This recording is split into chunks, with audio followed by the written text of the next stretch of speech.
बहुजन हिताय बहुजन सुखाय। महात्मा गुरुचाँद ठाकुर, बाबा साहेब आम्बेडकर, महाप्राण जोगेंद्रनाथ मंडल और कांशीराम जी के আমার শতকোটি প্রণাম জানাই বহুজন সমাজ পার্টির সর্বভারতীয় সভানেত্রী মাননীয় বহিন কুমারী মায়াবতী জিকে।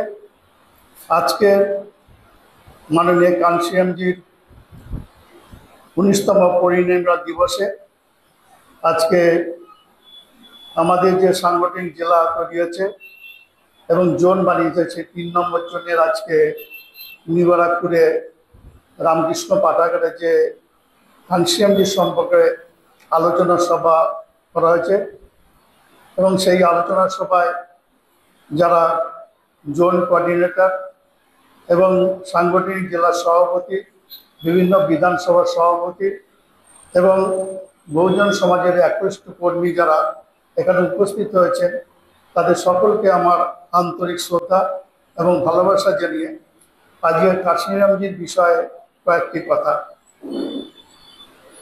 বিষয়টা হচ্ছে যে কাঞ্চীরামজি আজকে বাবা সাহেব চলে গেছেন 56 সালে 1900, তারপর থেকে আজ পর্যন্ত প্রচুর লোক আমাদের সমাজের অনেকে বাবা সাহেব সম্পর্কে পিএইচডি পর্যন্ত করেছেন। পিএইচডি করতে গেলে বাবা সাহেব সম্পর্কে তার জীবনী জেনেছেন, পড়েছেন, লিখেছেন, ডক্টর পেয়েছেন তার উপরে। কিন্তু বাবা সাহেবকে কেউ বুঝিনি আজ পর্যন্ত। যিনি বুঝিয়েছেন তার নাম হচ্ছে মাননীয় কাঞ্চীরাম, যিনি বাবা সাহেবকে উপলব্ধি করেছেন, বুঝেছেন যে বাবা সাহেব কি চেয়েছিলেন। কারণ বাবা সাহেবের সাথে কাঞ্চীরামজি কোনোদিন দেখা হয়নি। কাঞ্চীরামজি তার বই পড়ে তার মুভমেন্টটাকে বিভিন্ন সময় দেখে প্রায় 20 বছর ধরে তিনি বাবা সাহেবকে অবজার্ভ করেছে বিভিন্ন জায়গায়। করার পরে তিনি বুঝেছেন বাবা সাহেব কি চেয়েছিলেন, সেই কাজ তিনি, সেই অসমাপ্ত কাজ তিনি করেছেন। কিন্তু আজ পর্যন্ত বাবা সাহেবকে কেউ বোঝেন। অনেকে পড়েছেন, বাড়িতে প্রচুর ভলিউম বই আছে, ডক্টরেট করেছেন।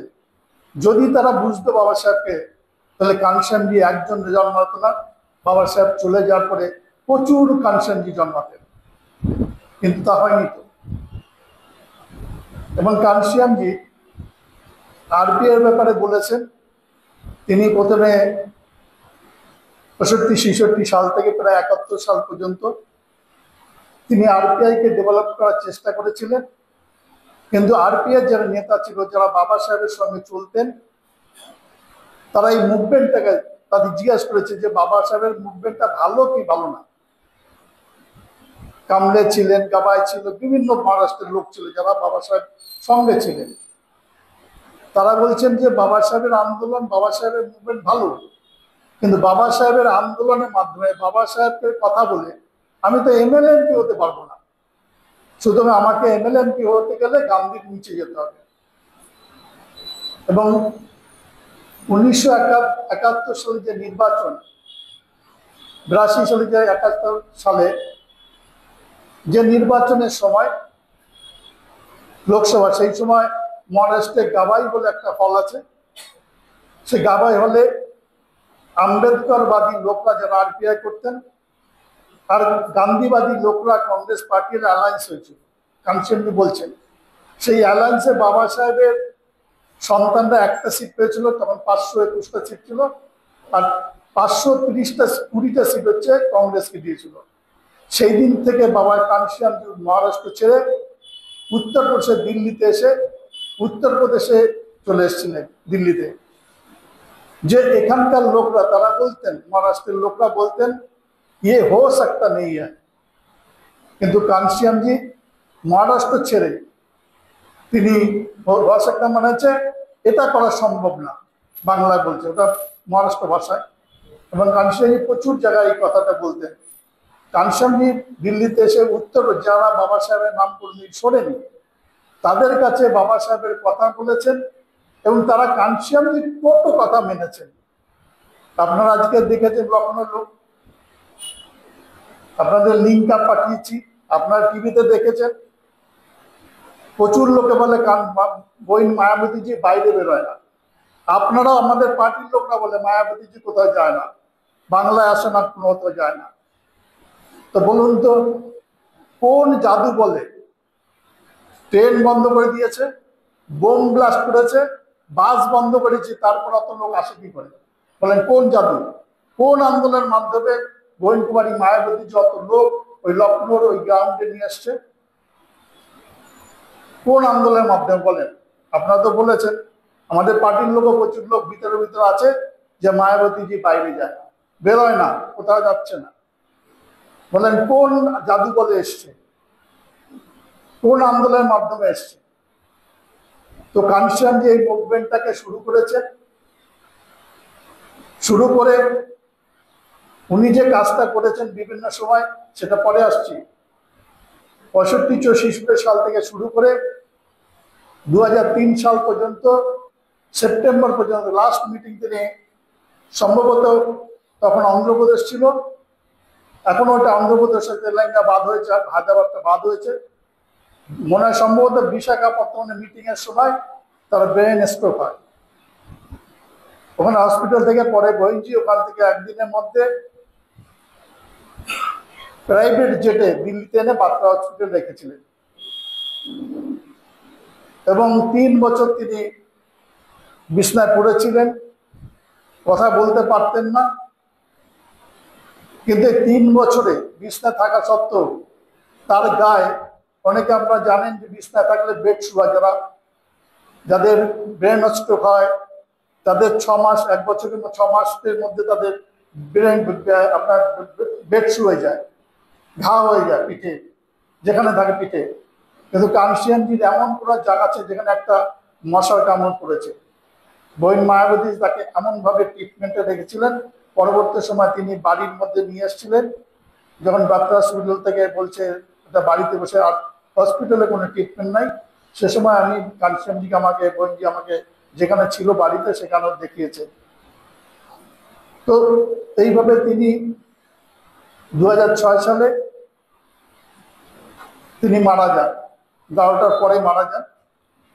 5 তারিখ মানে রাত ভোর 12টা 20-তে আমার কাছে টেলিফোন আসে, তখন রাজন ছিল, যে কানসানজি মারা গেছে। আমি সকালের ফ্লাইটে দিল্লি, আমি তখন বাড়িতে ছিলাম, এবং আমাদের যিনি কোঅর্ডিনেটর ছিলেন, আমাদের যিনি করমদেব যাদব, তিনি আমার বাড়িতে, আমরা ছিলাম।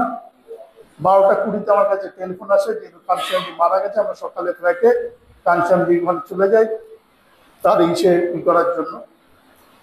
এবার কানসানজির বিষয় আজকে বলি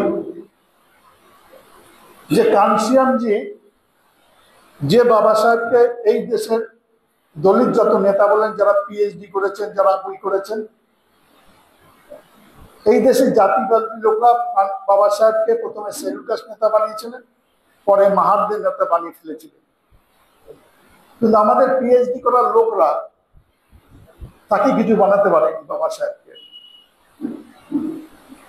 আজকে প্রচুর লোকে চাকরি করে, চাকরি পাওয়ার পরে তারা বলে এইসব জাতপাত নেই, কিন্তু ওই লোকটা জাতকে ব্যবহার করে, কাস্ট সার্টিফিকেট ব্যবহার করে কলেজে পড়েছে, কাস্ট সার্টিফিকেট ব্যবহার করে চাকরি পেয়েছে, ব্যবহার করেছে, জাতকে ব্যবহার করে চাকরি পেয়েছে, বাড়ির বড় দালান বাড়ি হয়েছে, মোজাইক বানিয়েছে, 3 তলা বানিয়েছে, তারপরে বলছে জাতপাত নেই। তো এই হচ্ছে আমাদের সমাজ। এই সমাজকে কানসানজি তৈরি করেছেন। কানসানজি বাবা সাহেবকে বিশ্বের জ্ঞানী ব্যক্তি তৈরি করেছেন, তাই তো? কানসানজির আসার আগে সারা ভারতবর্ষে তৈরি করেছেন, বাবা সাহেবকে পরিচয় করেছেন। আমরা জেনেছি, বলেন তো, পশ্চিমবঙ্গ আমরা যা বাবা সাহেবকে জেনেছি, জটিলে পড়ে জেনেছি, শাহজি মহারাজকে জেনেছি, গুরুচাট্টোপাধ্যায়কে জেনেছি, সাবিত্রী ফুলেকে জেনেছি, ফতেমা শেখকে চিনেছি।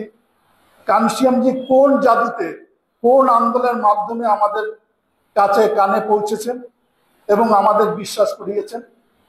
আমরা সবাই বলি আন্দোলন করতে হবে, আন্দোলন। কোন আন্দোলন? কানসানজির আন্দোলন চাইতো। কানসানজি বাবা সাহেব ভারতবর্ষ নয়, সারা বিশ্বের বুকে তৈরি করেছেন, প্রতিষ্ঠিত করেছেন। যার নাম কানশিয়ানজি, যার নাম আমরা ভুলে গেছিলাম। সেই মানুষটাকে বাবা সাহেবকে বিশ্বের বুকে প্রতিষ্ঠিত করেছে, যার ফলে বাবা সাহেবকে জাতিসংঘ তার জন্মদিনকে জ্ঞানের দিবস পালন করে 14ই এপ্রিল। তো এই জাতিসংঘ যে পালন করে সারা বিশ্ব জ্ঞানের দিবস, তার মানে ভারত পৃথিবীতে বাবা সাহেবের মতো জ্ঞানী ব্যক্তি আর কেউ নেই। তার জন্য তো তাকে তো বলে যে জ্ঞানী ব্যক্তি, নলেজ ডে হিসাবে প্রতিষ্ঠিত করে। এটা কবে হয়েছে? বাবা সাহেব তো মারা গেছেন 56 সালে। তো তখন কেন জ্ঞানী ব্যক্তি হয়নি? আমরা নালায়ক ছিলাম, আমাদের সমাজ আমাদের জন্য করেছিল। আমরা বাবা সাহেবকে মাটিতে মিশিয়ে দিয়েছি। যে আমাদের সমাজ বাবা সাহেবের রথকে কানশিয়ানজি বলতেন, বাবা সাহেবের রথকে আমরা পিছনে নিতে নিতে কারা?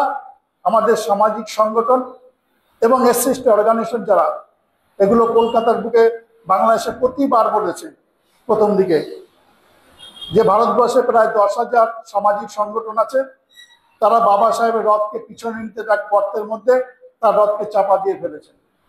আমি সেই রথটা তুলে রিপেয়ার করে সেই রথকে এগিয়ে নিয়ে গেছি এবং তিনি প্রতিষ্ঠিত করেছেন সেই বাবা সাহেবকে, যে বিশ্বের জ্ঞানী ব্যক্তি তৈরি করেছেন। এই কৃতিত্ব কানশিয়ানজি। এবং আজকে যারা মহাপুরুষ যাদের নাম আমরা বলি, সেই নামগুলো আজকে আমরা শুধু বলছি না, সেই মনুবাদী লোকরা বলছেন। সাহুজি মহারাজ, জ্যোতিরাও ফুলে, সাবিত্রীবাই ফুলে। আজকে মহারাষ্ট্র ইউনিভার্সিটির নাম সাবিত্রীবাই বলে, এবং সেটা ইন্ডিয়াতে আপনার এই যে যাদবপুর বলেন, এবং মনে হয় জেএনইউ যেটা দিল্লিতে ইউনিভার্সিটি, তার চেয়ে র্যাঙ্ক হচ্ছে ওয়ার্ল্ড র্যাঙ্ক, তার সেই ইউনিভার্সিটির নাম হচ্ছে সাবিত্রীবাই ফুলে ইউনিভার্সিটি, মহারাষ্ট্রের পুনেতে।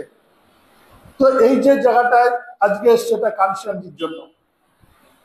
কানশিয়ানজি আপনারা জানেন 1990 সালে ওবিসি রিজার্ভেশন চালু হয়েছে, যেটা রাত সন্ধ্যা 7টার সময় ভিপি সিং অ্যানাউন্স করে অর্ডিন্যান্স চালু করে, মানে পার্লামেন্টে অর্ডিন্যান্স চালু করে।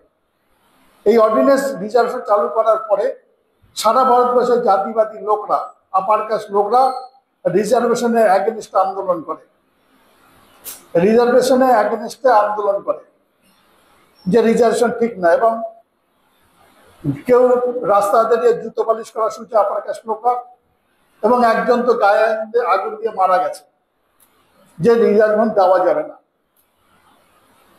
আপনারা বলেন এসটিদের সংরক্ষণ দিতে হবে, বলেন তো একটা ছেলে বের করুন আপনাদের মধ্যে যে রিজার্ভেশন পশ্চিমবঙ্গের মুখ্যমন্ত্রী পূর্ণ করছে না, ব্ল্যাক লক পূর্ণ করছে না, গায়ে আগুন দিয়ে মারা যাবে।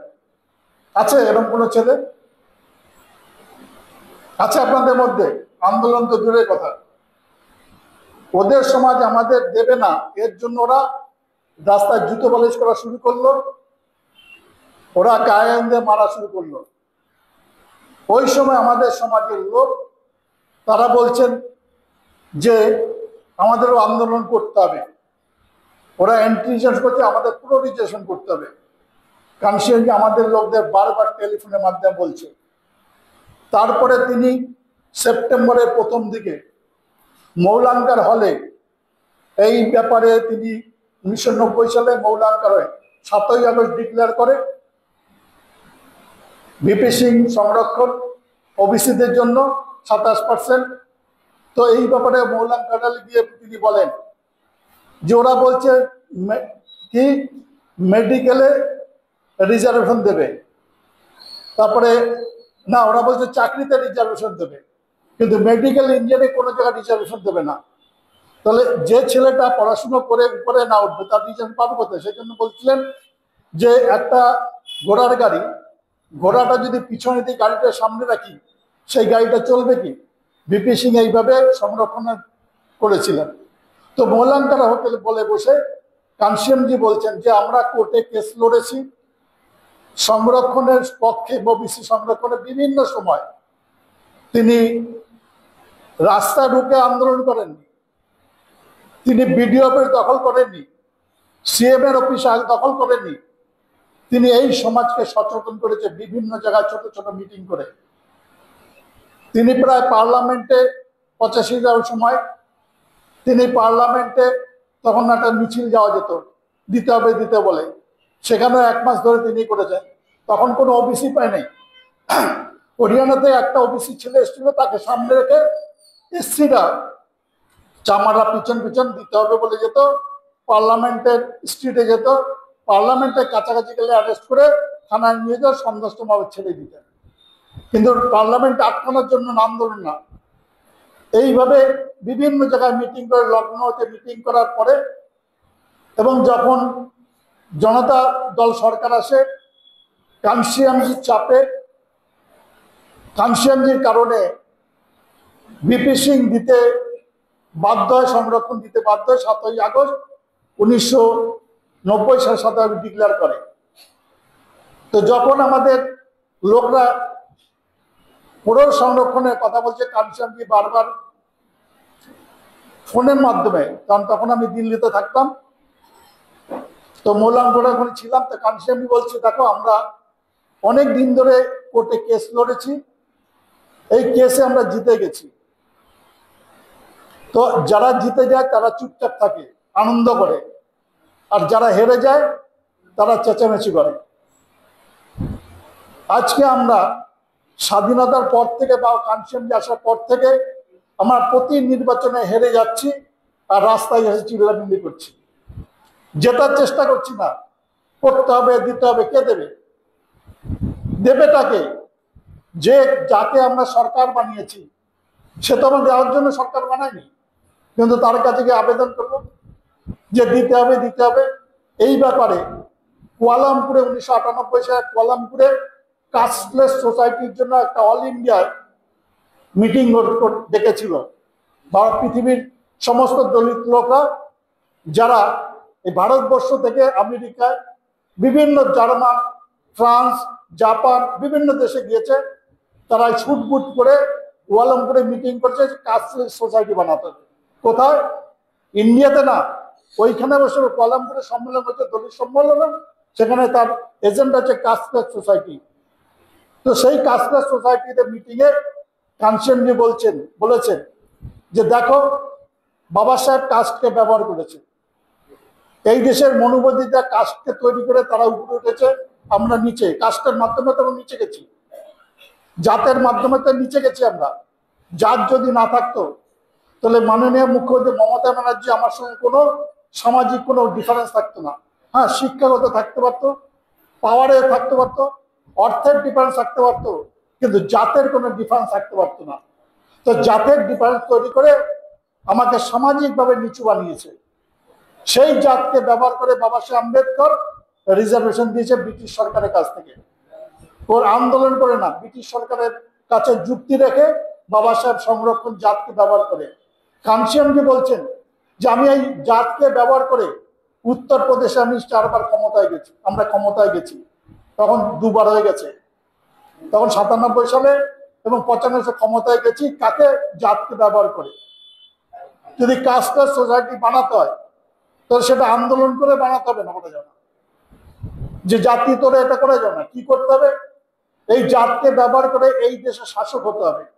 যেদিন জাতকে ব্যবহার করে এই দেশে শাসক হবো, সেদিন মাননীয় মুখ্যমন্ত্রী বলেন, মোদী বলেন, বা আরো যারা জাতিবাদী লোকরা, যারা নেতা আছে, যারা ক্ষমতায় লালচে আসে, তারা সেদিন বলবে যে জাতকে ব্যবহার করলে আমরা কোনোদিন ক্ষমতায় যাব না। সেদিন তারা রাস্তা নামবে, এই মাননীয় মুখ্যমন্ত্রী মমতা যে রাস্তা নামবে, জাতি তোরো সমাজ জুড়ো, আমাদের করতে হবে না। কিন্তু আমরা দুঃখের বিষয়, আমরা কানসিয়ামজির কথা কেউ শুনি না। আমরা কানসিয়ামজির কথা, আমরা জাতি ওই যে কাস্টের সোসাইটি বানাচ্ছি। পারবেন আপনি? আপনি পারবেন কাস্টের সোসাইটি বানাতে? মমতা ব্যানার্জি মুখ্যমন্ত্রী, আমরা জাতির কথা বলি না, আমরা জাতির কথা বলতে লজ্জা পাই।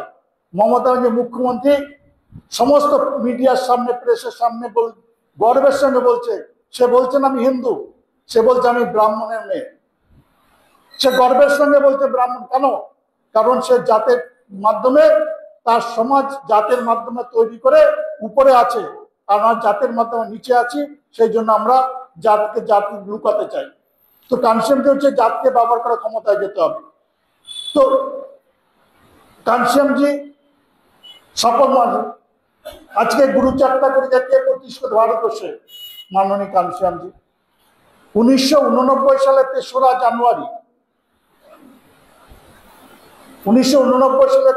জানুয়ারি কানসিয়ামজি প্রথম ঠাকুরনগরের ময়দানে মিটিং করে। 1989 সালে 3রা জানুয়ারি আমাদের জীবনবাবু বলছেন কানসিয়ামজি, সেটা হচ্ছে পঞ্চায়েত নির্বাচন ছিল, অনেক মিটিং ছিল, সেই মিটিং এ সেই জন্য ওখানে রাত্রে প্রায় অনেক রাত্রে পৌঁছেছিলেন, কারণ পঞ্চায়েতের প্রচুর মিটিং, ছোট ছোট মিটিং করে গেছেন। তো তারপরে কানসিয়ামজির তখন একটু অসুস্থ ছিল, জিভটা দাঁতে লেগে কিছু অসুস্থ, সেই জন্য লেটে বেরিয়েছে, দেরি হয়েছে। সেটা পঞ্চায়েত নির্বাচন ছিল। কিন্তু প্রথম যিনি যান হচ্ছে 1989 সালে 3রা জানুয়ারি। এরপর থেকে জাতিবাদী লোকরা ওই মতুয়াতে প্রথম শুরু করে গুরুচাঁদ ঠাকুরের পিএইচডি দেওয়ার জন্য প্রথম শুরু হয়। ওইখানে মিটিং এর পরে জাতিবাদী লোকরা, তখন মুখ্যমন্ত্রী ছিলেন মাননীয় জ্যোতিবাবু সর্বনাশ কেস, তখন তার মাধ্যমে, তখন তো তারা সিপিএম পার্টি, তখন তো 89 সালে রমা জায়গায়, সিপিএম এর বাইরে কিছু নেই।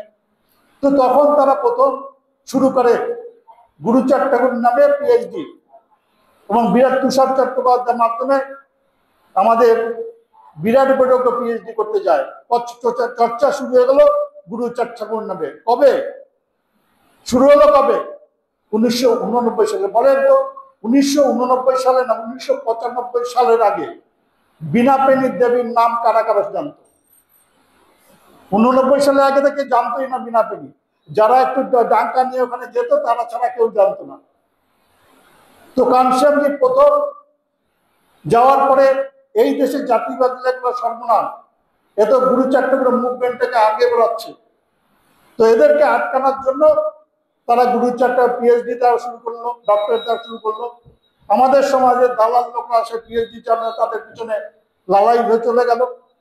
কিন্তু তারা গুরুচাঁদ ঠাকুরের যে রাজা নেই, সে জাতি তাজা নয়, তার দিকে কেউ গেল না। তো আজকে গুরুচাঁদ ঠাকুর যিনি প্রতিষ্ঠা করেছেন তার নাম কানসিয়ামজি।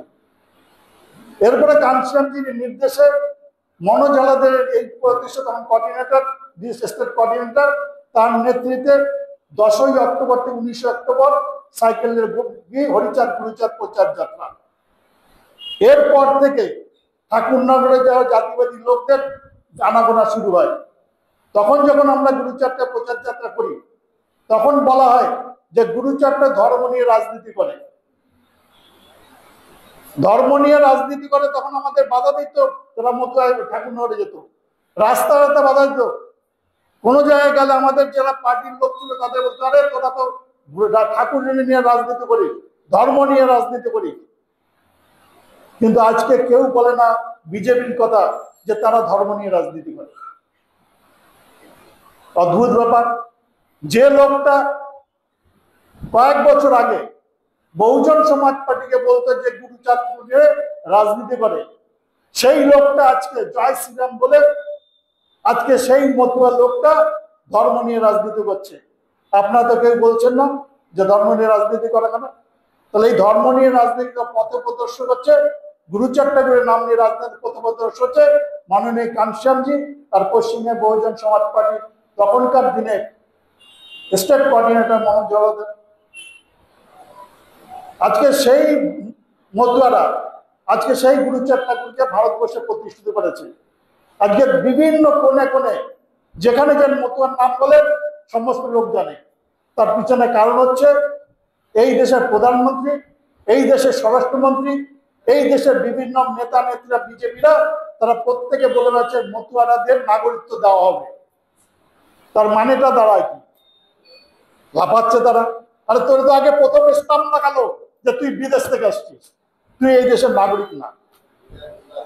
তোর পিছনে একটা স্টাম্প লাগালো তুই বিদেশ থেকে আসছিস, তুই এ দেশের নাগরিক না।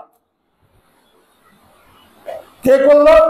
যে ওই লোকটা এই দেশের নাগরিক না, সে বিজেপির এই দেশের বর্তমান প্রধানমন্ত্রী নরেন্দ্র মোদী, এই দেশের স্বরাষ্ট্রমন্ত্রী এবং বিজেপির বিভিন্ন রাজ্যের নেতারা, তারা প্রথম মতুয়াদের, এরপরে নমশূদ্রদের স্টাম্প লাগালো যে তোমরা বিদেশি, তোমরা এই দেশের নাগরিক না, তোমাদের নাগরিক দেওয়া হবে। এই নাগরিক দেওয়ার এর আগে, এর 5 বছর আগে কে হিম্মত ছিল বলার একটা মতুয়ারে যে তুমি এই দেশের নাগরিক না? যদি কে বলতো তার জিপ টেনে ছিঁড়ে ফেলতো। কিন্তু এই মতুয়ারা বিজেপির ভোট দিয়ে তাদের পিঠে, নিজের পিঠে স্টাম্প লাগিয়েছে যে তুমি বিদেশি। এই দোষ কার? এই দোষ মতুয়াদের। আজকে তারা দৌড়াচ্ছে, লাফাচ্ছে, কেউ মতুয়া কার্ড দিচ্ছে নাগরিকদের জন্য, কেউ অমুক জায়গায় কার্ড দিচ্ছে নাগরিক, কেউ নেতা কোনো দালাল কাছে দৌড়াচ্ছে টাকা দিয়ে নাগরিকত্ব পাওয়ার জন্য। এই সমস্যা তৈরি করলো কে? এই সমস্যাটা তৈরি করলো কে? বিজেপি। এই সমস্যাটা তৈরি করলো কে? এই সমস্যা তৈরি করলে মতুয়ার নিতে তারা নিজেরা ভোট দিয়েছে বিজেপিরে, তার পিঠে স্টাম্প লাগিয়ে দিয়েছে। তো এই যে গ্রুপ চ্যাটটা করে বাবা সাহেবকে বিভিন্ন অংশে এর অবদান হচ্ছে কানসিয়ামজি। এবং কানসিয়ামজি যে কাজটা, যে এই আন্দোলনকে আজকে সামনের সারিতে নিয়ে এসছে বাবা সাহেব চলে যাওয়ার পরে, বাবা সাহেব চলে যাওয়ার পরে আমাদের মুভমেন্ট ডিস্ট্রয় হয়ে গেছিল, ধ্বংস হয়ে গেছিল। ঠিক সেরকম যখন সেপারেট ইলেক্টর শেষ হয়ে যায়, হওয়ার পরে যখন সেপারেট শেষ হয়ে যায়, তার ফল পরে জয়েন্ট ইলেক্ট আসার কারণে বাবা সাহেবের পার্টি, সেভেন্থ ফেডারেশনের পার্টি ভারতবর্ষে কোনো জায়গাতে জয়েন্ট ইলেক্টের কারণে কোনো জায়গাতে জিততে পারেনি। শুধু একমাত্র মহাপ্রাণ যোগেন্দ্রনাথ মন্ডল বরিশাল থেকে জিতেছিলেন। দেশটা হয়ে গেছে ধ্বংস। গণপরিষদে যাওয়ার মতো কোনো জায়গা ছিল না যেখান থেকে বাবা সাহেবকে জিতিয়ে পাঠা যায়। কোনো এমএলএ ছিল না। বাংলা 30শে জুন 1946 সালে বঙ্গীয় প্রদেশ, এই যে আমাদের যে রাজ্যের মিটিং হয়, প্রদেশ সম্মেলন, সেই সেরকম প্রেসিডেন্ট ছিলেন মহাপ্রাণ জওয়াহরলাল, চিফ গেস্ট ছিলেন বাবা সাহেব আম্বেদকর। ওখানে 30 তারিখে সম্মেলন, 30শে জুন ভারত সভা হলে, যেখানে আমরা মাঝে মাঝে মিটিং করি, সেই বাবা সাহেব সেইখানে তাকে জোর মনে বলে, বাবা সাহেব আপনি বাংলার থেকে দাঁড়ান, আমরা জিতিয়ে দেবো। 30শে জুন 29শে জুন বাবা সাহেব সাবমিট করে নমিনেশন। তার প্রস্তাবক ছিলেন জগন্নাথ মন্ডল, আর সমর্থক ছিলেন রংপুরের রাজবংশী সমাজের নির্দল এমএলএ নগেন্দ্র নারায়ণ রায়। বাবা সাহেব 2 তারিখ চলে যায়। বাংলার বিভিন্ন ভাবে মহাপ্রাণ যোগেন্দ্রনাথ মন্ডল শেডিউল ফেডারেশনের বিভিন্ন মহিলা, বিভিন্ন লোক নিয়ে এমএলএদের বাড়িতে গিয়ে বাবা সাহেবকে ভোট দিতে আবেদন জানায়। যার ফলে এই দেশের প্রচার মাধ্যম, এই দেশের কংগ্রেস পার্টির নেতারা, বল্লভভাই প্যাটেল পর্যন্ত বলে ফেলায় যে বাবা সাহেবকে গণপরিষদে যাওয়ার জন্য সমস্ত দরজা জানলা বন্ধ করে দিয়েছে। গান্ধীজি এবং কংগ্রেস পার্টি, বাংলার এখানকার তখন নেতা ছিল কংগ্রেস অতুল্য ঘোষ এবং কিরণ শঙ্কর রায়, তাদের মাধ্যমে বাংলার বিভিন্ন নেতার মাধ্যমে চেষ্টা করা যাতে বাবা সাহেব না যেতে, এমএলএরা ভোট না দেয়। কিন্তু মহাপ্রাণ যোগেন্দ্রনাথ মন্ডল ভোট দিয়ে গণপরিষদে পাঠিয়ে আবার নতুন ভাবে বাবা সাহেব মুভমেন্টকে চাঙ্গা করে দিয়েছে। ঠিক সেরকম ভাবে বাবা সাহেব চলে যাবে, যে আন্দোলন শেষ হয়ে গেছিল, মাননীয় কানসিয়ামজি সেই আন্দোলনকে আজকে ভারতবর্ষে প্রতিষ্ঠিত করেছে। তার এই যে অবদান, সেই অবদানকে আমরা কোনোদিন ভুলতে পারবো না। সুতরাং আমাদের কাজ হচ্ছে কানসিয়ামজির যে কথা, সেই কথা, কানসিয়ামজি শুধু না, কিছু দার্শনিক, তার নামটা মনে নেই আমার, তিনি বলতেন যে সমাজের মহিলাদের উপর রেপ হয়, বলাৎকার হয়, যদি সেই সমাজে পুরুষ থাকতো তাহলে তার উপর বলাৎকার করতে পারতো না। আমরা চিনলে আমাদের বলাৎকার হয়েছে, তার মানে আমি আমি একদিন, তাই তো দাঁড়ায়, আমি রক্ষা করতে পারছি না। তো আমার মা বোনের ইজ্জত যাচ্ছে, রাস্তা দাঁড়িয়ে বলছি আমার মা বোনের ইজ্জত দিচ্ছে, তাতে কি আমার সুনাম হওয়া উচিত না দুর্নাম হবে? আমাদের লোকরাই করে। বাবা সাহেবকে জুতোর মালা পরিয়েছে, আমি রাস্তায় দাঁড়িয়ে মিটিং করছি মাইকে, আমার যে লোকটা না জানতো সে লোকটা জানলো যে আমার বাবাকে জুতোর মালা পরিয়েছে। আপনি হাটে গেছেন, গ্রামে হাটে যায়, আপনার বাবারে কেউ চর মেরেছে, আপনি কি হাটে মাইক লাগিয়ে বলবেন যে আমার বাবার অমুকে চর মেরেছে? বলবেন? তাতে সম্মান বাড়বে না কমবে? আমরা কিরম বলদ লোক দেখেছি। মহারাষ্ট্রের জুতোর মালা পরিয়েছে, এখানে বাংলার লোক শিয়ালদা মাইক লাগিয়ে বলছে, এখানকার লোক জানতো না বাবা সাহেব আমাদের বাবা এত অপদার্থ, আমরা এত নালায় যে আমার বাবার গলায় জুতার মালা পরাচ্ছে, আমি রক্ষা করতে পারছি না। আর সেই অপদার্থতার কথা আমরা মাইক লাগিয়ে বলছি। কানসিয়ানজি বলতেন, কি বলছে কবে জানেন?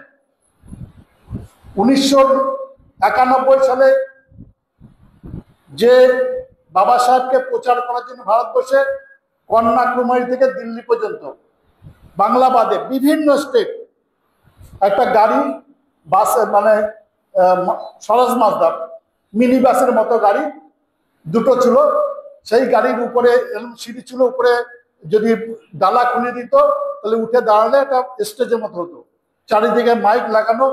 6ই ডিসেম্বর 1990 সালে থেকে শুরু করেছে, 15ই মার্চ দিল্লিতে সমাপ্ত করেছে। 100 দিনের মাধ্যমে সারা ভারতবর্ষে, কন্যাকুমারী থেকে সারা ভারতবর্ষে বাবা সাহেবের প্রচার করেছে, বাবা সাহেব কি করেছে। আমি সেই র্যালিতে 6 জানুয়ারি থেকে, আমি 2 জানুয়ারি বোম্বে গেছিলাম, শিবাজি পার্কে 6 জানুয়ারি মিটিং ছিল, ওখান থেকে দিল্লি পর্যন্ত আমি কানসিয়ানজি সেই গাড়িতে ছিলাম। বিভিন্ন জায়গায়, প্রচুর জায়গায় মিটিং করতে দেননি জাতিবাদী লোকরা, তারা চেষ্টা করেছে মিটিং বন্ধ করতে, কারণ প্রতিদিন 5টা 6টা করে মিটিং হতো। এইভাবে বাবা সাহেবকে প্রচার করেছে, কোনো আন্দোলনের মাধ্যমে না, রাস্তা রুখে না। আজ পর্যন্ত কানসিয়ানজি কোনো রাস্তা রোকেনি, কোনো জায়গায় ট্রেন রোকেনি, কিন্তু মুভমেন্ট বাড়লো কি করে? তার মানে বাবা সাহেবকে দেখেছে, কানসিয়ানজি চোখ দিয়ে দেখতে হবে, কানসিয়ানজি চোখ দিয়ে দেখতে হবে, আমার আপনার চোখ দিয়ে দেখলে হবে না। আমরা যে কথা মাইকের বলি আন্দোলন করতে, কোথাকার জানেন?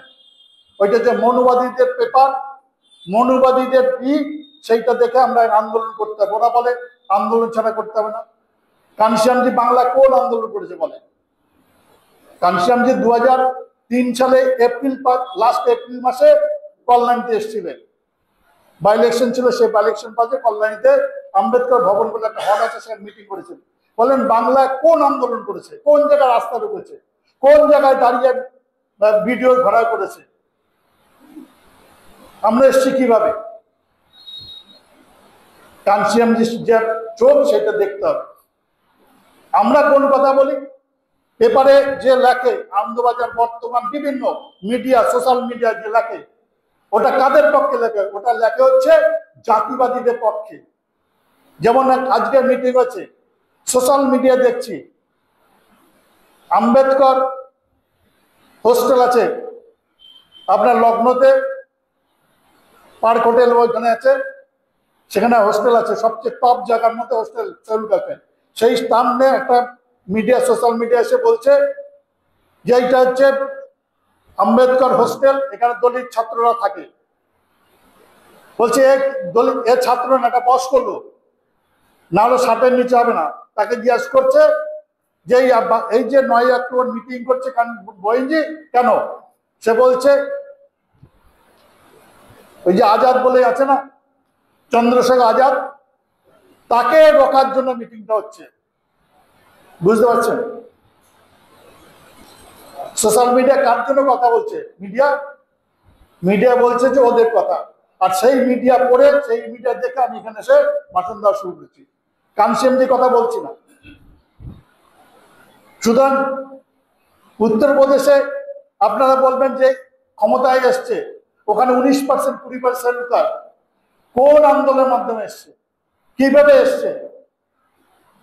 যতক্ষণ পর্যন্ত এই জায়গাটা আমরা না বুঝতে পারবো কানসিয়ামজির কথা, ততক্ষণ পর্যন্ত আমাদের এই কাজগুলো কানসিয়ামজির কথা আমাদের শুনতে জানতে হবে। জগন মন্ডলের ব্যাপারে রিসেন্ট একটা সোশ্যাল মিডিয়া দেখছিলাম, আমাদের সমাজের লোক জগন মন্ডলের সম্বন্ধে বলছেন, বলে জগন মন্ডল জিন্নার কথা পাকিস্তান চলে গেছে। আচ্ছা বলেন তো, জগন মন্ডল জিন্নার কথা পাকিস্তান চলে গেছে। আচ্ছা জগন মন্ডলের বাড়ি কোথায়? জগন মন্ডল কোন জায়গায় মহাপ্রাণ জগন কোন জায়গায়, সরি আমি জগন মন্ডল মহাপ্রাণ জগন কোন জায়গায় চলে গেছে? কোন জায়গা থেকে এমএলএ ছিলেন? বরিশাল, বাকরগঞ্জ তখন বলতো। তো এবার বলেন তার সেই জায়গাটা পাকিস্তান না ভারতবর্ষ? ভারতবর্ষ। এটা ভাগ হওয়ার পরে সে কি ভারতবর্ষে আছে বরিশাল? তো যে লোকটা আমাদের সমাজের লোক, তার ইতিহাস কত, এই কথাগুলো কিন্তু আমাদের লোক শুনছে। মানে আমরা মিডিয়ার সামনে বলছি ইতিহাস জানি না, কিন্তু বলতে হবে আমাকে মাইকের সামনে ঘন্টার পর ঘন্টা। আমাদের বাংলা অনেকে বই লেখে বাবা সাহেব, বলেন তো ওই লোকটা বাবা সাহেব কোথায় ছিল, গেছিল? তার বাড়ি কোথায় ছিল, গেছিল? সে কোথায় কোথায় কাজ করেছে, গেছিল? সে মহারাষ্ট্রের 14 আন্দোলন গেছিল, সেখানে আন্দোলনে সেই জায়গাটা দেখেছে? দেখেনি। বাবা সাহেব বই লেখা শুরু করেছে ঘরে বসে। তাহলে ঘরে বসে কি লিখবে? মনুবাদী মিডিয়া যেগুলো বলছে সেগুলি দিয়ে টুকে লিখবে তো। সে তো সারা বছর চাকরি করেছে 7 বছর, তারপর এখন মনে হচ্ছে তাকে একটু মহান হতে হবে, লেখক হতে হবে। ঘরে বসে বাবা সাহেব বই লেখা শুরু করে দিল। আর ওই বাবা সাহেব বইটা উনি যে লিখছে, কোথার দিয়ে লিখছে, কোথার দিয়ে লিখছে, কোথায় গেছিল সে? কোথাও যায়নি। বিভিন্ন পত্র পত্রিকা বিভিন্ন জায়গায় কেউ কেউ শুনে একটা বই লিখে দিল। ওখানে যে ভুল তথ্য আছে সেটাই আমাদের ছাত্র পরবর্তী জেনারেশন পড়ে যাচ্ছে আর সেইটাই বলে যাচ্ছে। তো সেই জন্য হচ্ছে কানসিয়ামজি যে তত্ত্ব, সে 20 বছর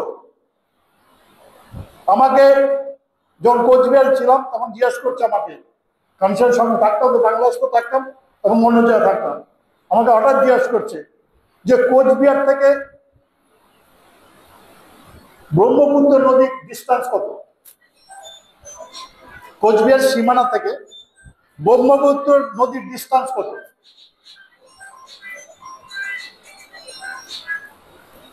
ডিস্টেন্সটা কত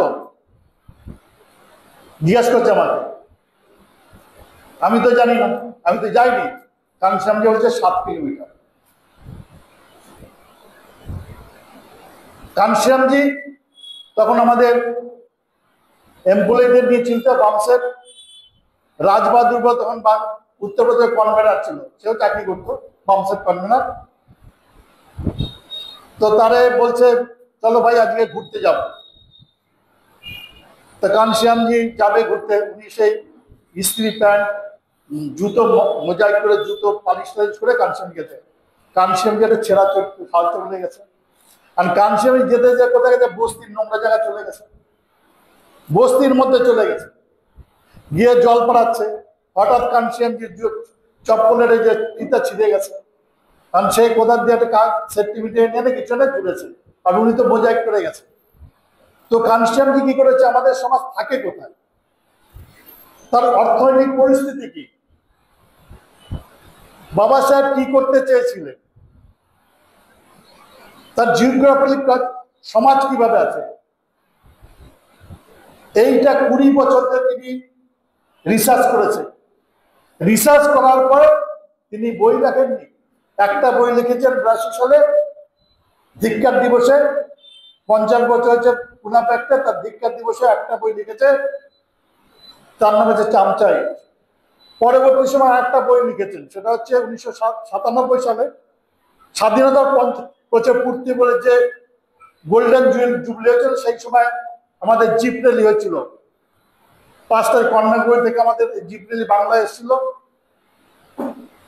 পোরবন্দরতে ছিল, কার্গিল থেকে ছিল, মানে ওদিকে পাঞ্জাব কাশ্মীর থেকে ছিল, কন্যাকুমারী ছিল, বোম্বে, এরকম 5 জায়গা থেকে করে দিল্লিতে এসেছিল। দিল্লিতে কত 15ই সেপ্টেম্বর এসেছিল। আমাদের ওদিক থেকে যখন শুরু করেছে, আমরা 23শে আগস্ট আমাদের জলপাইগুড়িতে ওই জিপ র্যালি দিয়ে হয়েছিল, পরে কলকাতা এসেছিল। তো এইভাবে ঘনশ্যামজি পুরো সমাজকে, বাবা সাহেবকে সারা ভারতবর্ষের যে তৈরি করেছে এবং বিশ্বের বুকে তৈরি করেছে ঘনশ্যামজি। ঘনশ্যামজি আমাকে বিশেষ করে যখনই বাংলা আসতো, ধরেন এখান থেকে বাই কারে যাবে, যেমন ধরেন মালদা থেকে বাই কারে আপনার বহরমপুর আসবে অথবা রায়গঞ্জ যাবে, বা রায়গঞ্জ থেকে শিলিগুড়ি যাবে, আমাকে আগে জিজ্ঞেস করতো যে তুই আগে রাস্তা দেখবি, রাস্তা কতটুকু খারাপ আছে আর কতটুকু ভালো আছে, রাস্তা মাপতে বলতো, এবং কত কিলোমিটার। তো এইভাবে সমাজকে তিনি তৈরি করেছেন। তো ঘনশ্যামজি যে লড়াই যেটা যেটা করেছেন,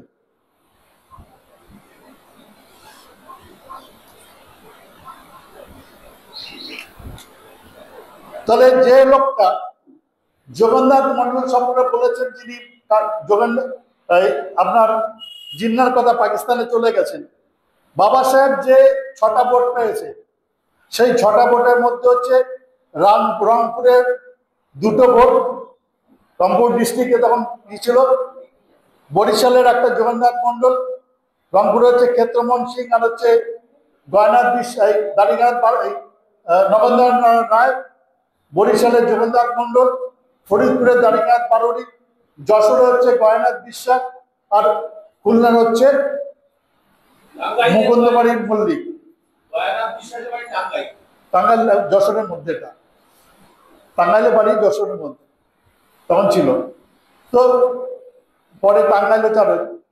তো এই যে 6জন যে জিতে এসছে, বা যারা এমএলএ বাবা সাহেব, তারা প্রত্যেকে পাকিস্তানের লোক, প্রত্যেকের এরিয়াটা হচ্ছে পাকিস্তানের মধ্যে, যার ফলে বাবা সাহেবকে লন্ডন যেতে হয়েছিল।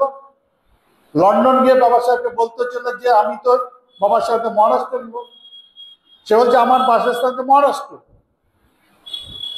কিন্তু আমি যারা আমার ভোট দিয়ে এমএলএ বানিয়ে গণপরিষদ বানিয়েছে, সেই এরিয়াটা পুরো পাকিস্তানে গেছে, তাহলে আমি পাকিস্তানের গণপরিষদের মেম্বার হয়ে যাচ্ছি, তো আমাকে ইন্ডিয়ার মেম্বার হতে হবে।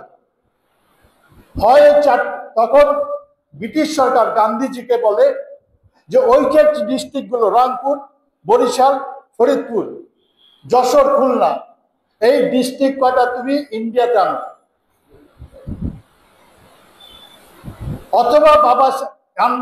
অথবা বাবা সাহেবকে ভারতবর্ষের গণপরিষদের মেম্বার বানাও। তখন বাধ্য হয়ে 15ই আগস্ট স্বাধীনতা পায়। 9ই আগস্ট বোম্বে হচ্ছে পুনের হচ্ছে ব্যারিস্টার জয়কর, তাকে রিজাইন দিয়ে ওখান থেকে বাবা সাহেবকে নমিনেটেড করে। 9ই আগস্ট আর 15ই আগস্ট স্বাধীনতা পায়। তো জগন্নাথ মন্ডল কি করে জিন্নার কথা চলে গেছে পাকিস্তানে, সেটা আলটিমেটলি পাকিস্তানের লোক। তো এই যে ভাবে আমাদের সমাজের যে লড়াই ইতিহাস, এটা আমরা গুমলেট করে ফেলি। এবং ঘনশ্যামজির যে কথা, তাকে গুমলেট করে মিডিয়া যে কথা, মনুবাদী যে মিডিয়া, এই যে লড়াই করে করতে হবে, এই কথাটা কার? এই কথাটা ছাপছে কোথায়? এই কথাটা কোনোদিন শুনছেন ঘনশ্যামজির মুখ দিয়ে? এই কথাটা আজকে বহিঞ্জির মুখ দিয়ে শুনেছেন? শুনেছেন কি? আজকে বহিঞ্জি 1 ঘন্টার ভাষণ দিচ্ছে, আপনারা নোট করেন কিনা জানি না, আমরা নোট করি। মিটিং স্টার্ট হচ্ছে কয়টায়, বেলা 10টার আগে বলেন, 9:14 শুরু করেছে বলেন, বলেন ভারতবর্ষের নেতার নাম বলেন ইলেকশন বাদে, যে তাদের কোনো প্রোগ্রাম হচ্ছে, প্রধানমন্ত্রী আসছে, ওই লেভেলে তো বইনি। সকাল 9টায় মিটিং হচ্ছে ইলেকশন বাদে, আছে পারবে? পারবে?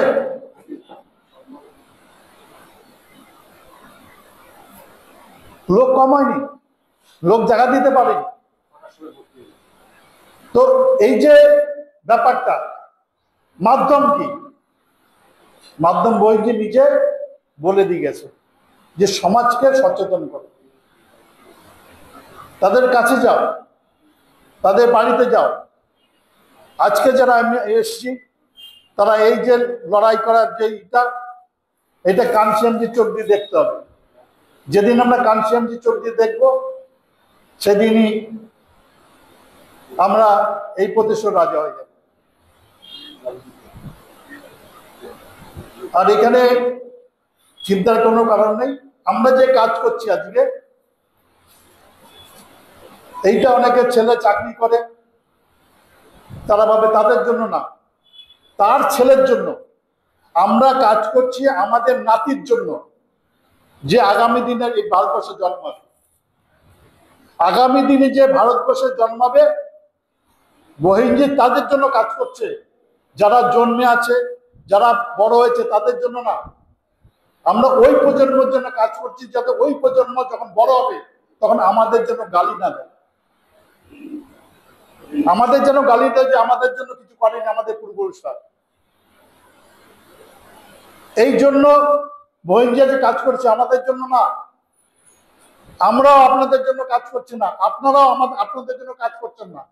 আপনারা কাজ করছেন, আজকে বহুজন সমাজ কাজ করছেন আপনার নাতিদের জন্য, যারা আগামী দিনে জন্মগ্রহণ করবে এই ভারতবর্ষে, তাদের জন্য আন্দোলন করছেন। তারা যাতে আপনাকে গালি না দেয় যে আমাদের জন্য আমার পূর্বপুরুষ দাদু কিছু করে যায়নি, দাদুর বাবা আমার জন্য কিছু করে যায়নি, তাই আজকে আমরা গোলাম হয়ে গেছি।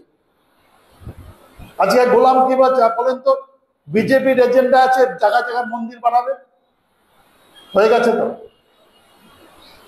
বিজেপি বলে যে আমরা ক্ষমতা আসলে রাস্তায় রাস্তায় মন্দির বানাবো, সবাই লাম দিয়ে পুজো দেবে, বলেছে কোনোদিন? আজকে দেখেন যেখানে শনি মন্দির থাকুক আর যেখানে মন্দির বানাক রাস্তায়, প্রত্যেক সময় লাইন দিয়ে দেখেন লোক আছে, কিন্তু বিজেপি আসার আগে একটাও দেখা যেত না। এগুলো কালচারাল রেভলিউশন, ক্ষমতা আসলে এটা হয়। তো আমরা অনেকে বুদ্ধের কথা বলি, আমরা বুদ্ধকে মানি, কানসিয়ামজি অংশ বলেন তো। কানসিয়ামজির মুখ থেকে, বহির্জির মুখ থেকে আজকে মিটিং হচ্ছে, একবারও শুনেছেন বুদ্ধের নাম? একবারও শুনেছেন? একবার বলেছে, কিন্তু বহির্জি ক্ষমতা এসে সাচিতে এয়ারপোর্ট করেছে, করেছে, যতগুলো বুদ্ধের উত্তরপ্রদেশে স্থান আছে সমস্ত জায়গায় ডেভেলপমেন্ট করেছে। লখনৌতে বুদ্ধের জন্য ওই যে কানসিয়ামজি স্মারক, তার পাশে বুদ্ধের জন্য স্মারক আছে, ওখানে বড় বুদ্ধের যে আছে সেগুলো আছে। কিন্তু কোনোদিন শুনেছেন মুখে? হ্যাঁ, একবার শুনেছি, একবার শুনেছি, বলছি যতদিন আমরা ক্ষমতায় নামবো ততদিন আমি বুদ্ধ ধর্ম গ্রহণ করবো, এই কথা বলেছে। আর একটা বলেছে 25শে আগস্ট 2003 সালে, যেদিন বহির্জি রিজাইন দেয়, 2003 সালে যেদিন রিজাইন দেয়, বিজেপির যখন অ্যালায়েন্স ছিল, সেই সময় বলেছে যে তোমরা যদি বেশি লাভালাভি করো জাতিবাদী লোকরা, তাহলে আমরা সবাই বুদ্ধিস্ট হয়ে যাবো। আর কানসিয়ামজি বলেছিলেন 2091 সালে 15 জানুয়ারি বোর্ড ক্লাব থেকে মিটিং এ যে ছিল, সেই মিটিং এ বলেছে তার আগে আমাদের সমাজে বিশেষ করে সাউথ ইন্ডিয়ায় অত্যাচার হওয়ার পরে, দলীয় অত্যাচার, তারা বুদ্ধিস্ট হচ্ছিল, পেপার আসছিল। তো কানসিয়ামজি সেই মিটিং এ বলছেন যে এই একজন দুজন বুদ্ধিস্ট হয়ে লাভ নেই, যেদিন আমরা একসঙ্গে 28 কোটি লোক বুদ্ধিস্ট হবে সেই দিন আমরা এই দেশে ক্ষমতায় চলে যাবো। হবে 28 কোটি লোক আছে, অনেকে বুদ্ধি বলে, তার পরিবারকে আনতে পারবেন? তার কাকা জ্যাঠা পরিবারকে আনতে পারবেন? বুদ্ধিস্ট বানাতে পারবেন? একজন আমাকে একটা বুদ্ধিস্ট ইন্ডিয়ান এসে হচ্ছিল, সে আমাকে বলছিল, আমি বলছি আপনি ডাকছেন কাদের? যারা বিএসপি তাদের ডাকছেন, তাহলে আপনি আপনার কাকা জ্যাঠা ভাইপো যারা আছে রিলেটিভ তাদের ডাকছেন না কেন? তাদের বানাতে পারছেন কেন? তো এগুলো আমি মানা করছি না, এগুলো আপনাদের ভাবার দরকার যে আমরা কানসিয়ামজি বহিঞ্জিত ছাড়া আজকে আমাদের লিডারশিপকে বহিঞ্জি, আমাদের বহিঞ্জির দিকে তাকিয়ে থাকতে হবে যে সে কিভাবে আমাদের চালাচ্ছে, কানসিয়ামজি কিভাবে চলছেন, এবং যার কারণে কানসিয়ামজি যে যোগ্য শুনি সে হচ্ছে বহিঞ্জি। আমি বলছি কানসিয়ামজি কথা, তখন আমি দিল্লিতে থাকতাম, রামপুরে বা এই উত্তরপ্রদেশে বুলন্দশহর বা কোনো জায়গায় একটা বহিঞ্জির জন্মদিন ছিল, মানে একটা মিটিং ছিল। সেই মিটিং এ একটা গন্ডগোল হয়েছিল, ওখান থেকে 4-5 জন লোক এসছে, বয়স্ক লোক এসছে কানসিয়ামজির কাছে বলতে যে মায়াবতী মিটিং এ ছিলেন, মায়াবতী যে মিটিং এ ছিলেন সেই মিটিং গন্ডগোল হয়েছে। তো কানসিয়ামজি বহিঞ্জিকে দাঁড়িয়ে একটা আমাদের 12 নম্বর যখন পার্টি ছিল বিল্ডিং এর পাশে দাঁড়ানো, বহিঞ্জি তখন আসছে পাশে দাঁড়িয়েছে, আমি ছিলাম, আরো অনেকে ছিল, আর তারা ছিল। তো বহিঞ্জি মায়াবতী যে ভাই এই যে গন্ডগোল বলছে তুই ছিলি, বললেন আমি স্টেজ থেকে চলে যাওয়ার পর হয়েছে কিনা বলতে পারছি। ওই সময় কথা বলতে বলতে আরো কানসিয়ামজি প্রচুর যোগ টাইপের কথা বলতে, কিন্তু তার মধ্যে প্রত্যেকটা কথা মানে ছিল, প্রত্যেকটা কথার মধ্যে পলিটিক্যাল মানে ছিল। তো বলছে আমাদের সামনে বহিঞ্জির পাশে দাঁড়ানো, তখন এমপি তখন বলছে যে আমি লোকদের এরকম ডাকি একদম এটা বাদ দিয়ে, আর মায়াজি তাড়িয়ে দিচ্ছে, মানে কি করে? মায়াবতী দাঁড়িয়ে আছে, এমপি একটা কথা বলে নেই। বলেন তো আপনাদের কেউ যদি আমি এই কথা বলি কি করবেন? আমাদের গালি দিতে দিতে বাড়ি যাবেন, মাইক লাগিয়ে আমার কথা বলবেন, তাই তো? এরকম সব লোক যারা চলে গেছে কানসিয়ামজি তারা এই টাইপের ছিল, কিন্তু বহিন মায়াবতীজি কানসিয়ামজির প্রতিটা কথা সে অক্ষরকে তাকে অবজার্ভ করতো, তাকে বলতো। যেমন ধরেন কানসিয়ামজি একদিন, মানে এই যে কানসিয়াম মুভমেন্ট তখন 84 সালের নাগাদ, কানসিয়াম যখন দিল্লি থাকতেন, হরদেব সিং রোডে একটা ছোট্ট জায়গা, উপরে দুটো ঘর আছে, সেখানে থাকতেন, সেখানে পাঠিয়ে দিয়েছে। তো রাস্তা দিয়ে হেঁটে যাচ্ছেন মানে বস্তির পাশ দিয়ে, তাই বস্তির মধ্যে রাস্তার উপরে একটা লোক বসা আছে, সে পেপার পড়ছে, লেখাপড়া যাচ্ছে, পেপার পড়ে বলছে অন্যায় হচ্ছে, অন্যায় হচ্ছে। কানসিয়াম পাশ দিয়ে যাচ্ছে, তা জিজ্ঞেস করছে ভাই অন্যায় হচ্ছে কার প্রতি অন্যায় আছে? আরে বলেন না, এই যে জম্মু কাশ্মীর থেকে, এই পাঞ্জাব থেকে উগ্রবাদীদের জন্য আপার কাস্টরা সব চলে আসছে দিল্লিতে, বাড়িঘর ছেড়ে জমি সমস্যায় পালিয়ে চলে আসছে, অন্যায় হচ্ছে। তখন কানসিয়ামজি যে ঠিক আছে ভাই তুমি কোথায় থাকো? বলে আমি এই রাস্তার পাশে থাকি। বলে তোমার বাড়ি কোথায়? বলে উত্তরপ্রদেশে। উত্তরে কোথায়? বলে অমুক জেলায় গ্রামে। তো ওই গ্রাম ছেড়ে বাড়ি ছেড়ে তুমি এখানে আসছো না? বলে ওখানে ঠাকুর আমারে এমন তারা দিছে, আমারে মারিয়ে ফেলবে, তাই আমি পালিয়ে এখানে এসেছি। তখন কানসিয়াম তোমার উপর অন্যায় হয়নি? ওর উপর অন্যায় হচ্ছে, তার জন্য কষ্ট হচ্ছে, ওর উপর যে অন্যায় হচ্ছে একথাও বলছে না, একথা ওরা বলছে না যে আমার উপর অন্যায় হচ্ছে। আমরা যখন বহুজন সমাজ পার্টি করছি, তখন যখনই আমরা বাড়ি যাচ্ছি তখন বলছে আরে রিজার্ভেশন, আরে ব্রাহ্মণরা কষ্ট করছে, কোনো এডুকেটেড লোকরা তারা চাকরি পাচ্ছে না, আর রিজার্ভেশনের কম যোগ্যতার লোকরা মেডিকেলে ভর্তি হচ্ছে, ইঞ্জিনিয়ারিং করছে, ওর কষ্ট হচ্ছে, ব্রাহ্মণের ছেলেটা কেন পেচ্ছে না? আরে ব্রাহ্মণ তো রাজাই দেশে, তার উপর হচ্ছে সে ডাকছে না কেন? তোর কি তুই দেখছিস তোরটা দেখ। মানে তার উপরে যে অন্যায়, যে ছোট যে তার কষ্ট নাই, কষ্ট হচ্ছে রিজার্ভেশনের কারণে ব্রাহ্মণরা আপার কাজটা কোটায় পাচ্ছে না, তারা অল্প বেশি নাম্বার পেয়েও চান্স পাচ্ছে না, আর শিডিউল কাস্টটা অল্প তার চেয়ে কম নাম্বার পেয়েও চান্স পেয়েছে। এইটা হচ্ছে তাদের প্রশ্ন, তার উপর যে অন্যায় হচ্ছে সেটা বলছে না।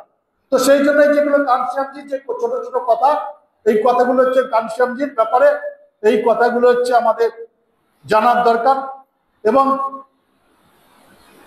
এবং এই যে কাঞ্চিয়ামজি যে উপলব্ধি যে কাজটা আমাদের আজকে চর্চার বিষয় কাঞ্চিয়ামজি, তার ব্যাপারে যেটুকু বলার দরকার, বিস্তারিত তো আরো অনেক বলা যায়, কিন্তু সেগুলো তো পার্সোনাল কথার মাধ্যমে ছোট ছোট আকারে বলা মাইকের থেকে। তো এই জন্য হচ্ছে যে মুভমেন্টে, যেমন ধরেন একটা কথা বলি, 1982 সালে 27, 28, 29 কাঞ্চিয়ামজি মসলন্দপুরে এসেছিলেন। 27 এবং 28 নতুন বলে যে প্রাইমারি স্কুল আছে, তখন টালিনা ফরেজ ছিল, ওই প্রাইমারি স্কুলে 2 দিনের ক্যাডার ক্যাম্প করেছিলেন কাঞ্চিয়ামজি। বিশেষ করে ওইখানে তার দায়িত্ব ছিল যে মৃণাল বিশ্বাস ছিল ব্যাংকে চাকরি করতে, ইউকো ব্যাংকে, নকুল মল্লিক আরো যারা ছিল তারা ওই ক্যাডার ক্যাম্পে 2 দিন ছিল, তখন তো আমি জানি। তো একদিন ইউপি গেস্ট কলকাতায় বসে কাঞ্চিয়ামজি সেদিন ফিরেছিল, তো বসে আমাদের সঙ্গে গল্প করছে যে ওই সময় 29শে জানুয়ারি যে জগন্মোহনের জন্মজয়ন্তী ছিল 1992 সাল, সেইখানকার চিফ গেস্ট ছিল, তার লিফলেট আমার কাছে আছে, কাঞ্চিয়ামজির নাম আছে, তার ছোট করে ছাপানো, চিফ গেস্ট কাঞ্চিয়ামজি ছিল, কাঞ্চিয়ামজি নাম আছে, সেই লিফলেট আছে আমার কাছে আছে। আমাকে অবশ্য ওই নয়ন গাইন আছে না এখানে, ওর বাবা ওই সময় ছিল, তার কাছ দিয়ে আমি পেয়েছি, আমি নিয়ে রেখে দিয়েছি লিফলেটটা। তো কাঞ্চিয়ামজি বলছে মস্কো রেস্টুরেন্ট থেকে প্রায় 2 কিলোমিটার হচ্ছে লক্ষ্মীপুর বলে তো, যেখানে সমাধি, নাগপুরের যে লক্ষ্মীপুর গ্রামটা। তো বলছে আমাকে একটা যে ফল বিক্রি করে জানেন, 4টে চাকা থাকে, ওই ঠেলা গাড়ি, ওই ঠেলা গাড়ির উপর আসন করে বসিয়েছে, আমার একটা গলায় মালা দিয়েছে, আর পিছন দিয়ে লোক ঠেলে নিয়ে যাচ্ছে। আমি প্রত্যেক সেকেন্ডে ভাবছি ভাই আর কত দূর, প্রত্যেক মিনিটে বলছে আর কেন, ওই গুরুদের যেন নিয়ে যায় না, ধর্মীয় গুরুদের মালা পরিয়ে গাড়িতে করে নিয়ে যায়, ওরকম নিয়ে যাচ্ছে। কাজে হচ্ছে প্রতি মিনিট আমি জিজ্ঞেস করছি, হা ভাই আর কিতনে দূর হয়, মানে ওরা অস্বস্তি লাগছে যে ওই গুরুর মধ্যে বসিয়ে নিয়েছে, উনি তো গুরু না, তো ওনার অস্বস্তি লাগছে। তো এই যে ছোট ছোট কথা, কাঞ্চিয়ামজি ছোট বিভিন্ন মিটিং এর কথা, আমার চেয়ে বেশি অনেকের বেশি জানে। আমি তো এইটে প্রথম এসেছি, আমি এসেছি কাঞ্চিয়ামজি প্রথম দেখা হচ্ছে এই নিউ ইয়র্কে বিডি লজ আছে, 19শে সেপ্টেম্বর 88, 19 দেখা হয়েছে ওইখানে। তারপর থেকে কাঞ্চিয়ামজির সঙ্গে পার্টি নেমে গেছে, পিছনে আর তাকায়নি কোথায় কি হবে না। আমার তখন আমি অ্যাপ্রেন্টিসে আছি, অ্যাপ্রেন্টিসে ঢুকেছি ইউনিয়ন কার্বাইডে ইলেকট্রিক্যালে, আমার করা ছিল ITM ইন্ডাস্ট্রিয়াল সার্টিফিকেট ছিল, 2 বছরের কোর্স ছিল গ্রাজুয়েট হওয়ার পরে, তো ওইখানে ছিলাম। তারপর থেকে ওই নেমে গেছি, তারপর 90 থেকে দিল্লিতে। তো এই যে ছোট ছোট কথা আপনারা জানেন, কিন্তু অনেকে নোট করেন। তো আপনারা নিজেরা চিন্তা করেন, ভাবেন যে মুভমেন্টটা যে কাঞ্চিয়ামজি যে বইনজি মিটিং করেছে আজকে, এই মিটিং এই লোক আসছে কিভাবে আসবে। কাঞ্চিয়ামজি আপনারা বলেন যে বইনজি রাস্তায় বেরোয় না, পেপার দেখেন সেই কথা শুনে আপনারা বলেন বইনজি রাস্তায় বেরোয় না, মিটিং করে না, কোথাও যায় না। তা বলেন তো কি করে আসলো, এইটা ভাবেন আপনিও, সেইটা ভেবে সেইভাবে কাজ করে, তখন আপনার 20 জন না 200 জন এমনি আসবে। আমাদের যে বইনজি কমিটির কথা বলেছে, আপনারা সেই কাজটা করেন যে কমসে কম বিধানসভা কমিটি বানান, জেলা কমিটি আনেন, তো তাতে আপনাদের 50-60 জন এমনি আসবে, শুধু কমিটির পদাধিকারী। বিধানসভায় 5 জন, যদি 8টা বিধানসভা 5টা 40 জন হয়ে গেল। জেলায় আপনার 5 জন না 7 জন, পাম্পসের পিছু থাকলে 50 জন এমনি যাবে। আর প্রত্যেক যদি পদাধিকারী যদি একজন তার ওয়াইফকে অথবা তার ছেলেকে আনে, তাহলে 100 জন লোক হয়ে যাবে। তো আমরা এই কাজটা না করে আমরা অন্য কাজ করি। এই কাজটা কঠিন কাজ, কারণ আপনাকে পদাধিকারী বানাতে হবে, সেখানে বসতে হবে, তো তাকে কনভিন্স করতে হবে, তার পদ দিতে হবে, সে নির্ভয়ে চলবে, আর কেউ কাউকে রক্ষা করতে পারে না। ধরেন এখানে বসে আছে জ্যোতির্ময়দা, আমার একটা চর মারবে, বলেন তো আপনারা রক্ষা করতে পারবেন? আপনারা রক্ষা করতে পারবেন? চর মারার পরে চিল্লাবেন, প্রেসিডেন্টের চর মারছে মুখে চিল্লাবেন, মানে আমার যতখানি এখানে অপমান হয়েছে তার চেয়ে বেশি অপমান রাস্তায় গিয়ে করবে, মানে আরো 50টা লোককে জানাবে। যেভাবে আমাদের প্রেসিডেন্ট আমার যোগ্য লোক তাকে চরমান, এই তো করবেন। হ্যাঁ, রক্ষা করতে পারে এই দুই হাত। আমি যদি সঙ্গে সঙ্গে হাতটা তুলে দিই রক্ষা হয়ে যাবে। তো কানসিয়ামজি বলছে যে একটা লোককে রক্ষা করতে দুই হাত, আপনাকে আমাকে মার্ডার করবে, বঞ্জিকে ওখানে লাঠি নিয়ে রক্ষা করতে পারবেন। অনেকে বলে আমাদের যদি রক্ষা করতে পারেন লড়াই করবো। আরে কেউ সিপিএম পার্টির এখানে নেতা খুন হবে, জ্যোতি বসু রক্ষা করবে? বুদ্ধদেব বা আজকে যারা আছে তারা পারবে? পারবে তারা রক্ষা করতে? তৃণমূল যদি মারে পারবে না। যদি সেই সিপিএম নেতার এখানে ক্ষমতা থাকে, লোক থাকে, তাহলে তাকে কেউ মারতে পারে না। রক্ষা করার দায়িত্ব হচ্ছে। আমরা যখন এখানে পার্টি করি তখন এখানে সিপিএম এর দাপট জানেন। যখন 95-তে সাইকেল রেডি করে 150 লোক নিয়ে কোচবিহার থেকে কাকদ্বীপ পর্যন্ত 6 ডিসেম্বর, তখন সিপিএম এর দাপট জানেন। যে কোনো একটা ছেলে যে কোনো সময় ক্ষতি হয়ে যেতে পারত। তো ওই 150 ছেলের সাহস এমন ছিল, তার নির্ভয়ে আমার কথায় নেমে গেছে রাস্তায়, নির্ভয়ে 150 ছেলে নেমেছে। তো তারা রাতে কোথায় শুতো? বিভিন্ন প্রাইমারি স্কুল একবার রায়গঞ্জে তো আমি নিজে শুনেছি, যে গাড়িতে আমাদের মাইক যেত, সেই গাড়ির মধ্যে আমি রায়গঞ্জে একটা মাঠের মধ্যে যেখানে মিটিং হচ্ছিল, সেই মাঠের মধ্যে গাড়িটা ছিল, তার নিচে আমি ঘুমিয়েছিলাম। সকালে দেখি, ঠান্ডার দিন তো, সকাল দিকে আমার উপরে জল, ওই কম্বল ছিল তার উপর জল পড়ছে। তা আমি তাই দেখি এতখানি জল ওই একটা প্লাস্টিকের মধ্যে জমে আছে, একটা গাড়ির মধ্যে ঘুমিয়ে আছি। তা বলেন তো, 150 লোক নেমেছে, কে রক্ষা করবে তাদের? কানসিয়ামজি এসে রক্ষা করবে? মাননীয় কানসিয়ামজি রক্ষা করতে আমাদের যদি কিছু হতো। তো এটা হচ্ছে সাহসের ব্যাপার, বোঝার ব্যাপার। যেদিন আপনার মধ্যে সাহস হয়ে যাবে, বুঝবেন, সেই দিন আপনার কাছে কিছু না। যেদিন ওরা বুঝবে যে এই লোকটা সাহস আছে, সেই দিন আপনার সামনে আসবে না। সেই জন্য আপনাদের বলছি যে গুন্ডারা ভালো রকমের ভয় পায়। কোনো সৎ লোক যে রাস্তায় যায়, কোনো দাদা মস্তান থাকে, তার মাথা নিচু হয়ে যায়, তার মাথা নিচে, সে জানে যে লোকটা আমার কি করবে। সেই জন্য ভয় তাদের যারা অন্যায় করে। সুতরাং আমরা কেউ অন্যায় করি না, আমাদের কোনো ভয় নেই। সেই জন্য আপনাদের বলছি যে ভয়টা দূর করে আমাদের এই কমিটিগুলো তৈরি করেন। বৈজি যে কাজটা দিয়েছেন, বৈজি যে সেই কাজটা করলে উত্তরপ্রদেশের যখন মিটিংটা শুরু হয়, মানে মিটিং করবে, যেদিন অ্যানাউন্স হয় সেদিন আমাদের লখনৌতে মিটিং ছিল আমাদের পদাধিকারীদের, ডিস্ট্রিক্ট প্রেসিডেন্ট তার নিচে, তারা বলছে আমরা 80% বুথ লেভেল কমপ্লিট করেছি। বুথে 5 জন করে তো প্রেসিডেন্ট, মানে জেনারেল সেক্রেটারি আর 3 জন অর্গানাইজ সেক্রেটারি, বলছে 80% বুথে আমরা কমিটি, যেদিন ওরা বলেছে অর্গানাইজাররা যে আমরা 80% বুথ কমিটি রেডি করে ফেলেছি, 20% বাকি আছে, সেই দিন ডিক্লেয়ার করেছে যে লখনৌতে আমরা ইউকো পার্কে, যেটা কানসিয়াম সম্রাট, সেখানে আমরা জনসভা করব কানসিয়ামজির মৃত্যু দিনে। সুতরাং আপনাদের কাছে বলছি যে এই কাজটা আমাকে দিয়েছে বলছি, এই কাজটা আমরা করি, অন্য কাজ ছেড়ে দিই। কারণ এইটা যদি আপনাদের উপর নির্ভর করে আপনারা কি করবেন। যেটা বলার কথা সেটা বললাম কানসিয়ামজির ব্যাপারে। এই বলে টাইম অনেক হয়ে গেছে, মিনিট শুরু হয়েছে, আর বেশি কথা বলবো না। আমি আপনাদের দাঁড়িয়ে বলতে পারিনি দেখে আপনারা আমাকে ক্ষমা করে নেবেন। সবাইকে বলছি যে আমার পায়ের জন্য লিগামেন্টটা ছিঁড়ে গেছিল, তো পড়ে গিয়ে, সেই জন্য অপারেশন হয়েছে। আমাকে 15 তারিখ মনে লাস্ট যেতে হবে, সেই জন্য এই বলে আপনাদের সকলকে ধন্যবাদ জানিয়ে, মহাত্মা গুরুচাঁদকে, বাবা সাহেব আম্বেদকরকে এবং মহাপ্রাণ জগন্নাথ কানসিয়াম এবং শতকোটি প্রণাম জানিয়ে আমার বক্তব্য শেষ করছি। জয় ভীম, জয় বাবা।